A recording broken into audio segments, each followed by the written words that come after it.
coordinator at Germantown High School and Ridgeland High School as well. And I've got a room full here at Velma Jackson. And we've looked at your website. We've looked at I know you said that YouTube video is old, but it still shows an idea of what you got. And we're getting ready to talk about competition and entrepreneurial decisions. And I know you are killing it in one of the most competitive industries. Definitely is. One of the most competitive industries, especially in Mississippi, but nationwide. And we hear young women say all the time, "Oh, I want to do hair. I want to do hair. I want to do hair." But it is a lot more to it than that, which we have discussed several times. So, take it away. Tell us a little bit about how you got into this, because I think it's a cool origin story. And tell us about your shop. Well, hello everybody. My name is Leandria Brown. Everybody calls me Lele. I am now 32 years old. I think we've been doing this for like 3 years, Greg? Oh, 5. I was in my old room the first time you came. This is my 4th year. Was it? Yeah. Oh yeah, that was a very long time ago. But yeah, I own a salon here in Clinton, Mississippi. It's called Artisan Hair Company. When I was in college, I went to school for nursing initially, and nursing school didn't quite work out for me. And I had always been like the entrepreneurial type. Like even when I was younger, I was always selling things, making things, really artsy. So I always wanted to do something with that. And initially my goal was to own a salon and be a nurse. But initially. But when nursing school didn't quite work out for me, I came home because I was at William Carey in Hattiesburg at the time. I came home and decided to go to cosmetology school. And while I was in cosmetology school, I made plans to open my salon and just get going with that, because it's something that I really always wanted to do. So I didn't really have much hesitation when it came to starting my business. And, I started with my LLC and just getting everything together. And I ultimately ended up with my own space and happily employing other people. So. How many employees do you have now? Right now there is me and 2 others. And then I have a new person starting on the 17th. Oh, awesome. But at some point we've had like 8, 9 people at a time. It's one of those industries where it's a revolving door. You constantly have people coming and going. So it just depends on the time. Yeah. And like I said, and we're getting ready to talk about dealing with competition and competitive decisions. And obviously with so many salons in the area and with just such a high demand, especially for Black women with hair products and makeup and things like that. What is it that you do that's helped you stay so successful in a competitive industry? That's a good question. The one thing I constantly do is stay on top of what's going on with the industry and the market, because that's really important, is to know who your audience is and who you're actually marketing to and what they like, what the trends are. Although you can't always follow trends, to help you. It helps you stay abreast of what's going on and like keep your clients intrigued, keep them coming. But it's not always just the trends, it's being consistent. So if you're consistently on time, if you're consistently giving quality products, if you're consistently like showing people your work and making sure you have quality work, I think it's the consistency that keeps people coming. Absolutely. Because, something I always say in this class is, if people will buy it, why not sell it? If people will charge it, or people will pay it, why not charge it? Yep. And you've talked before when you were here in person about how you did some of your pricing, but you also have a way to back it up, because it's not always about being the cheapest. You can still be more expensive and still be profitable and be the best. Yep. And a lot of times if you are the cheapest, like it kind of cheapens your value. You know what I'm saying? Like if you're more exclusive, or if you're offering higher price services or items, people treat you like you're more exclusive. You know what I'm saying? And you might get less clientele. I don't really want to say less, because we get an influx of people, but it's like the quality of the clientele, Absolutely. you know, is different. Absolutely. So, you know, you really want quality. I don't know how to further explain. Right. I mean, I want to be blunt. Oh no, that's fine. You know, the business world is blunt, so that's fine to be blunt, because you want a better quality customer over a quantity of bad quality customers. That's right. And now you talked a little bit about your target market, and we talked about this before too. And I've always thought this is interesting. And we have a couple of girls who are really interested in the cosmetology industry, and they think I'm joking when I say this, but if you can do anybody's hair, you can make that much more money, because you said because of your location, you've had white ladies walk in wanting to get their hair done. Oh, all the time. Like literally every other day we have people stop by. And it has to do with our location as well. We're in a pretty good spot on Northside Drive, and Cynthia Street here in Clinton. So we have a lot of traffic coming through. Yeah. And so people see, you know, the building, and we have like this large sign outside, and it kind of draws people in. So yeah, and if you can do like everything, now there's two sides to that. Yeah. So if you have a certain niche that you're really good at, most people will flock to you for that particular thing, and you can make money on one service if you so choose. Like if you're doing silk presses and you're the best silk presser, people are going to come to you for that, and that's going to be your bread and butter. Wow. But on the other side of that, if you're very versatile in your styling and you offer different services, you offer different things to accommodate a multitude of people, then you can also make money that way. So I mean, you kind of have a choice, you know, in which way you want to go.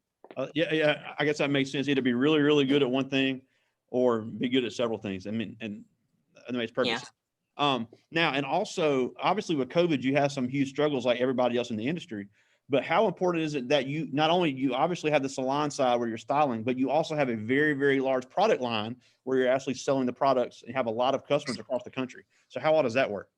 Oh man, e-commerce is everything, especially in 2021.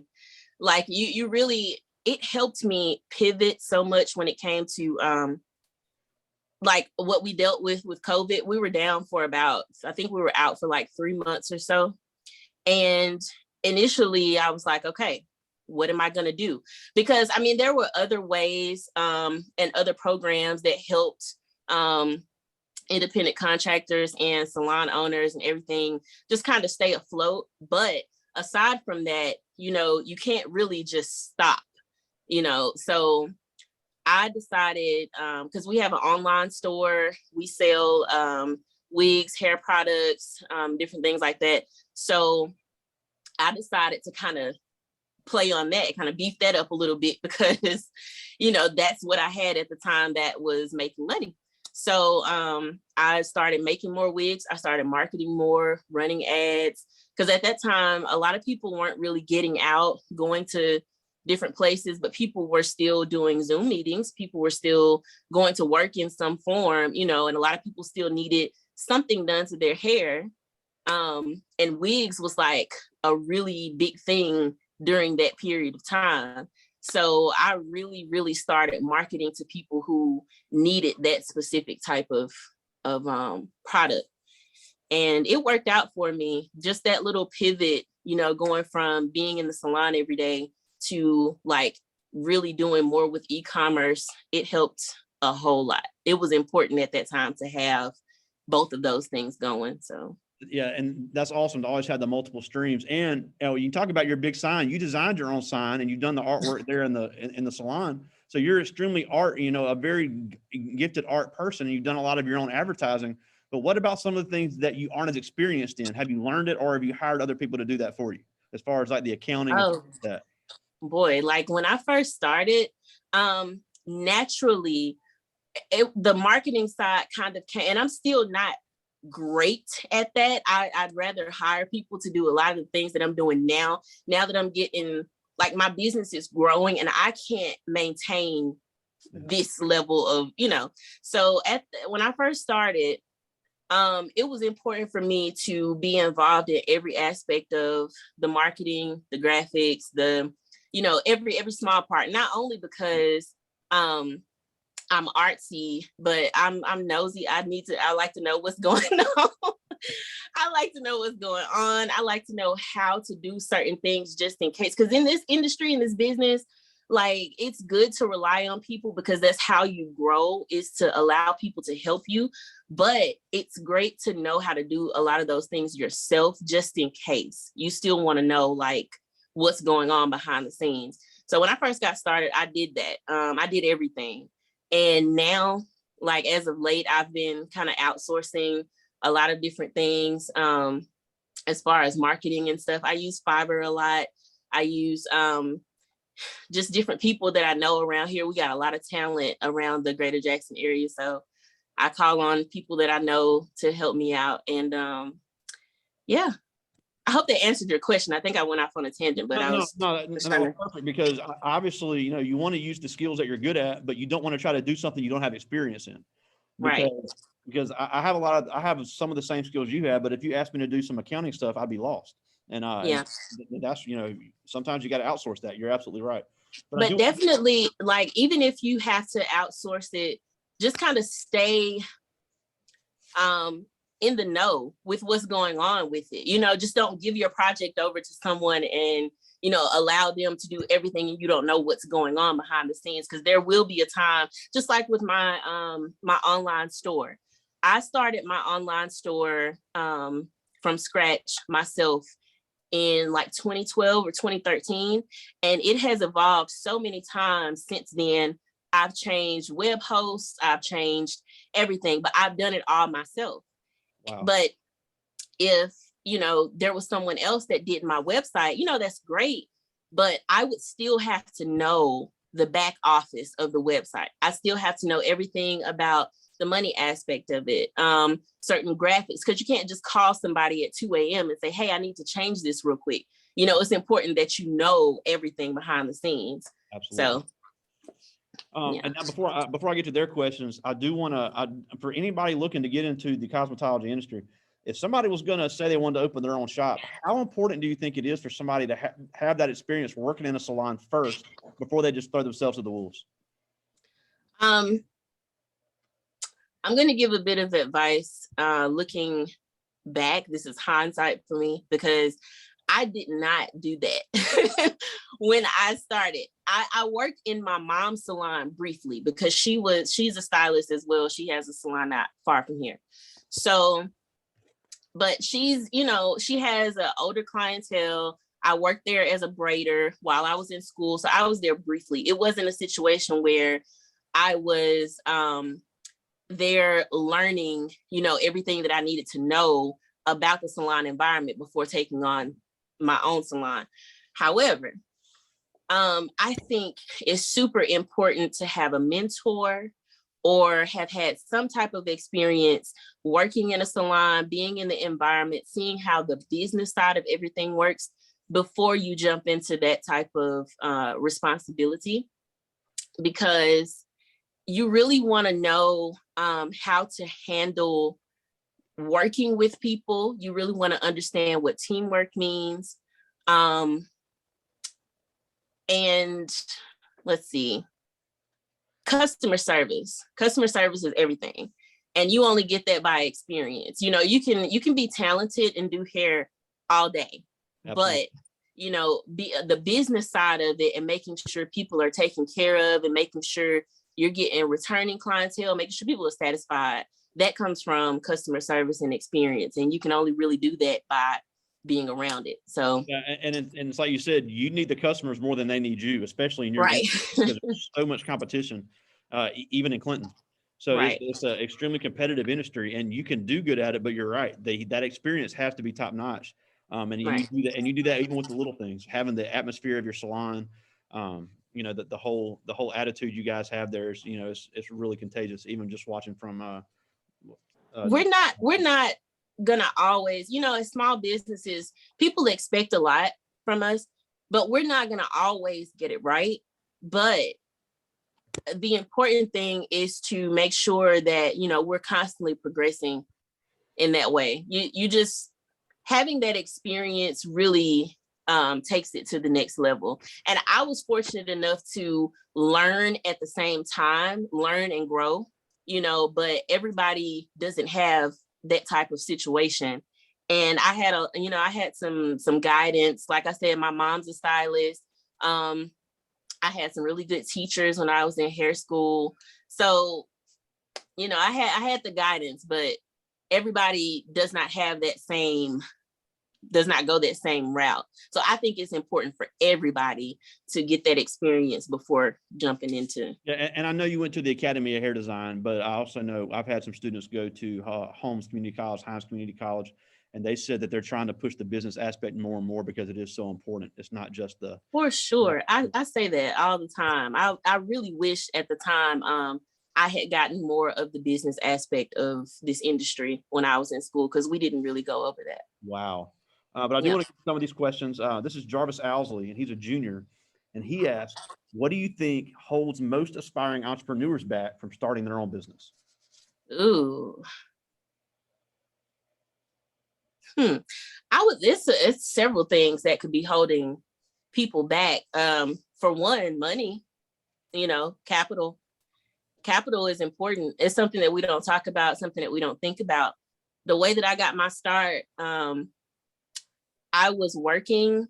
You really just have to grind it out. Like there's really no other way for me to say that, but you really have to grind it out. Like I was working at Lowe's. I was doing hair part-time and I was going to school, and I saved most of my money at the time as my capital to start my business. Wow. So I started with about $10,000. Wow. And that was saved over a very short period of time, but I was really grinding out.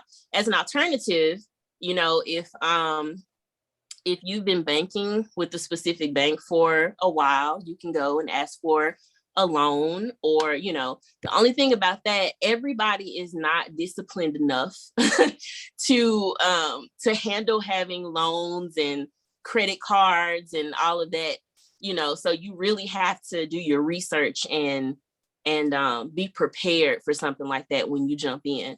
So I could say having the capital, having the support.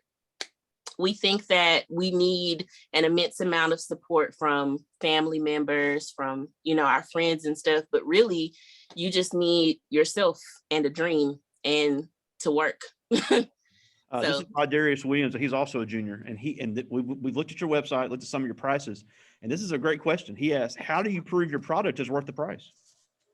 How do I prove it? Yes. So, and this is what I'm getting into right now, is more influencer marketing. And if you look at Instagram and Facebook, I know all of you guys have Instagram and Facebook, and you see these ads and you see like all of these products that you like, and there are these different people, maybe popular influencers or whatever, using these products. That in itself is some form of proof, because companies send people these products to show to you how they work. So influencer marketing works. I use my products, or I sell wigs, so I show how these wigs look on my different clients. And, in my opinion, it's about the marketing. It's literally showing people how it works. And I do a lot of that through like Instagram videos and all that stuff. Cool. Now this is Harmony Williams, and she is very interested in getting into the cosmetology industry. And she asked, did you have trouble finding a building? And, no. So yeah, did you have trouble finding a building? I didn't. Well, initially, yes. So when I was in cosmetology school is when I started looking for a building. And I searched and searched and searched, and I couldn't find anything. Well, my mom had come by here to speak with the leasing agent of this building. And my mom actually wanted to buy the building. Yeah. And the leasing agent told her, no, it wouldn't be for sale, but there was a current tenant that should be moving soon. So I'll give you a call if anything changes. It was literally a couple weeks later. And this was with me looking for a building. My mom was not necessarily looking for this for me, but it just kind of happened that way. Wow. That the lady called her back and she was like, well, I have a daughter who would be interested. Can we come see it? And I think a couple days later, I was signing my lease for this building. So it found me, really. Yeah, and like you said, you couldn't ask for a better spot with all the stuff that's built up around you out there. I mean, it's a very high traffic area, and like yeah. I've passed by it several times myself, and I don't even live in Clinton, so it's it is a great spot. Yep. This is Christina Robinson, and she's a junior, and she asked, why is it important to know the strengths and weaknesses of your employees, and is it hard to find good employees to work for you? The answer to your second question is yes. It is hard. Ooh, I can speak on that for days. But it's important to know strengths and weaknesses because for obvious reasons, everybody is different. Everybody's strengths and weaknesses as far as styling is different. And I don't work on a commission-based system. Everybody pays booth rent. So essentially they're independent contractors. However, we still work as a team. So it's important for me to know, who can do what. Some people's strength may be customer service and some people's strengths are in their talents. But if we're going to work together to make sure that our clients and customers are satisfied, it's important for actually not just me to know the strengths and weaknesses, but, amongst each other, we need to know, everybody needs to know. Just to make sure we're sending certain clients to certain people to make sure everybody's satisfied, Yeah, and you have that in your mission statement because we spend some time on mission statement, and I think you have a great one on, and again, it's an old video, but your mission statement's at the end of that video, and I think it's great because it emphasizes all of that. Thank you. Yeah, that was really good. This is Cody Myers, and he's a sophomore, and he asked, what exactly is the type of hair that you specialize in?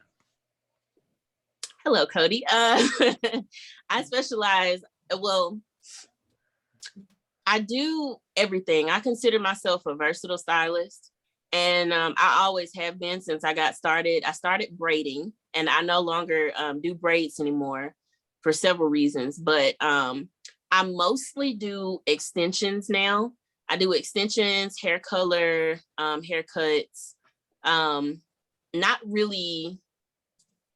I do real hair services, but I integrate extensions into that a lot. So hence the reason, I sell wigs, I sell hair extensions, all that stuff. It's a very lucrative business. Quite a diverse repertoire there. Yeah, for sure. All right, this is Michael Williams. He's a senior, and he asked, what are 2 things you love most about your business and 2 things you dislike about your business? Ooh, okay. 2 things I love most, being free to create as I please, being the boss, being able to make decisions about certain things. I have one that goes for both. I enjoy customer care, and at the same time, that's one of the biggest, I don't want to say it's a dislike. We were just talking about that, about how I don't want to say it's a dislike. Dealing with customers and complaints, especially now in this climate, is so different. It's so weird. So, you really just have to, I don't know, take everything with a grain of salt, as people say. People are going to always have something to say or some type of complaint. And at this point, people are not reading. I feel like the information on my booking site, my website is pretty thorough, but people would rather contact you before they actually read and figure out you know, their next steps. And that's frustrating for businesses because we put the information out there. Oh man, yeah, So that's any field. I've had jobs the same way. Like I'm like, dude, it's already out there. Just read it. You wait. yeah. And I got one more before we close out with just a couple. But this is Deja Weaver, and she's a sophomore, and she asked, "How long did it take your business to start taking off?" Oh man, like immediately. Wow. Immediately. So initially when we first got here, it was just me. It was me and one other stylist. And the first two stylists that I had in the salon came with me from hair school. So we were friends and they joined me. So that was great because I was comfortable with some ladies that I knew and we knew how to work together and we were a team. So, and one of them is still here with me, Brittany. But it was like we came in this area, we started doing a little marketing here and there, and immediately like we started getting the clientele. That's incredible. Yeah. Wow. And I know you're really busy. We're almost out of time, but that's fine. And artisanhaircompany.com is the website, and all your social media information is on there. But you know, and I've asked you this before, but none of these heard you say it. You know, everybody here has grown up in the same area, Black in Mississippi, and you know, even if they never get into the cosmetology industry, you know, they're going to face obstacles that you faced growing up in the Jackson area. So what can they do to be as successful as someone like you? Boy, don't. The first thing is not to worry about where you're from, because I think we get discouraged a lot because we say, oh, we're from Jackson, nothing can happen in Jackson, you can't grow, I have to go to Texas, I have to go here and there. There you go. Well, for some people that's okay. You know, if you feel like you have to move to be successful, you know, that's on you, but don't think or don't allow people to make you believe that just because you're in this area or you weren't afforded the same opportunities that everyone else had, that you can't be successful, because it's very well possible. You just have to be consistent. You have to work hard. And I know that sounds cliche, but it's true. Like, as long as you put in the work and you stay consistent, things will catch on. Don't worry about popularity, because essentially none of that matters when it comes to making money. Like your personal popularity means nothing. Like, your talent will speak for itself. The products that you produce, you know, as long as you have quality items, over time people will catch on. Don't worry about all the noise, you know. It doesn't matter. Absolutely. And that's great stuff. And you're such an inspiration, and you know, it's amazing all the things you've done. And a lot of kids are going to see this, and hopefully, you know, if they need somebody to get them ready for prom here in the spring, you know, you need to go get Lele. We're here. Yeah, that's good stuff. And again, you guys are on Cynthia Street in Clinton, right off Northside Drive, corner of the Clinton Parkway and Northside Drive, right there in the main thoroughfare in Clinton. Great location. You can't miss the sign. And again, artisanhaircompany.com. Make sure you check them out, check out their services. And again, we thank you so much for joining us today. And thank you. We actually have somebody on campus again, we'd love to have you back. I know we always love having you here too. I would love to come. Awesome. I'll be there. All right. We'll talk to you soon, my friend. All right. Thank you for having me. See ya. Bye, guys.